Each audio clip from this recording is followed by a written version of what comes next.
Hey everyone, this is a clip from a recent episode of Another Pass, where we talk about movies and all the struggles that go into making them. If you like it, check out the whole podcast. You can find it at certainpov.com or wherever you get your podcasts. And it works well here with this dynamic of like Armando being this like father figure to Caesar, so like that makes sense. And like there is an element of being like, how does Caesar not know? But he's also been like they do drop lines that he's been shielded from all this. Yeah. So I get all that, and then like the look of this movie is right. The what they're going for is appropriately brutal for about what you could subject to a PG audience. Yeah. I think is the thing that I keep coming back to. I'm like, holy shit. Well, and it's like the only one that's rated PG too. Like all the rest the are others are all G.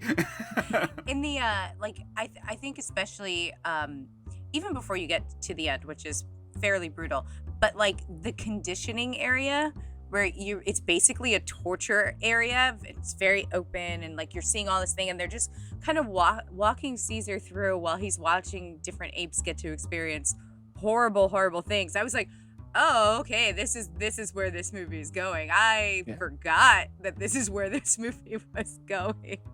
Yeah. I must have blocked it out. Well, they conditioned you not to remember it. Yeah. I was afraid I'd forgotten all of it while watching it, even though I did watch the extended cut. I think I've watched the original cut before because from DVD to Blu-ray. But yeah, I was like, oh no, I remember all of this. I remember how brutal it was, and like now I'm like, oh, it makes sense for who I am in the year 2022. Why I still love this movie so much because of its revolutionary attitude towards in the face of fascistic whatever. I mean, there is the director, like just this entire film.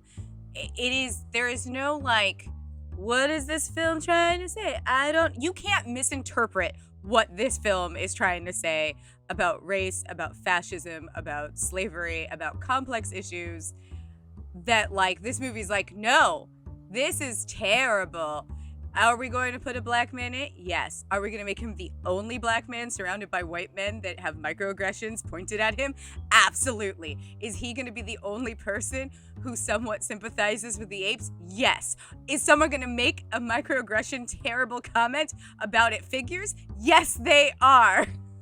Like there is no way. There is a very clear line of what this movie is trying to say, and it is brutal at every turn and very, very direct. Yeah. It definitely doesn't pull any punches. I might be worried that this movie might punch too hard at some spots. Like, there's like the issue sometimes of when we try to talk about fascism, we can't help but point to like the most extreme example that we're all familiar with, which is like Nazi iconography. And sometimes you have to remind people that like, no, it starts smaller than that and it works its way up. But this movie is also like fully in like, no, we all just agreed. We're like, we're fully into like fascist future where we have a slave state. Like, yeah, that's pretty rough. Sam, I'm glad you brought up the conditioning, though, because I do want to apologize to listeners of the last episode because I was venting about how I was thinking about it. Go on. I thought that the no thing in Battle for the Planet of the Apes, where it's like such a trigger in conversations for them all, I thought that was a little too much and like kind of not that well done. And I forgot just how directly they are being specifically conditioned to the word no, not just to commands from people in this movie. I still think that the scene itself is bad in Battle where they like deal with it all, but I do realize like, oh god, yeah, I just had forgotten like that. It's like, oh no, they like strap them to chairs and electrocute them while shouting no at them in this movie, and like put them in a room with flashing lights, shout like blaring no while they're being beaten with batons to train them. Like, this movie is so rough, like in terms of what it does to its protagonists. Yeah, no, absolutely. And I was thinking about that when I was watching this, and I was like, ha, yes. And I did agree with you. That I didn't particularly like the scene, and I felt that it should be handled in a slightly different way, but that I still felt that it was very fair, and I feel very vindicated. I'm glad you apologized to the listeners. I'm going to take it as an apology to me. Thank you very much. Sure, I guess. I don't know, because like we were going around circles, being surprised at how much we liked so many of the things in Battle, even though it's notoriously like a bad one that has a low budget and the makeup's just not as good and there's all these things kind of going for it. I don't think that's really a big issue for this movie. I think that they do a really good job across the board in terms of they take advantage of Century City looking more futuristic, or at least it looks very like artificial and concrete. It looks fine as a setting for here's future world. They pull suits, or like all the jumpsuits that the apes wear are pulled from other movies, and I think that's a good call.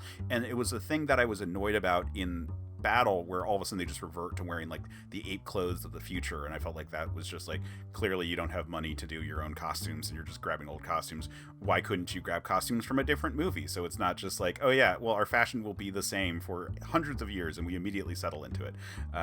This movie does not have that problem. This movie, they while they keep the color coding, and I like the idea that the color coding that the apes exhibit in their fashion choices in the future is actually still them replicating choices that were put upon them by humanity, because they have not transcended our oppression as much as they thought they had. I like that we've got these like these jumpsuits for all the characters. I think that that's a cool look that is appropriate for this slave class. I don't yeah it fits into that fascist aesthetic of owning people and knowing, like, essentially giving them color coding because they have to do certain jobs, like certain classes do certain jobs. Like, it's beautiful and disgusting. Yeah, no, beautiful and disgusting. I like that.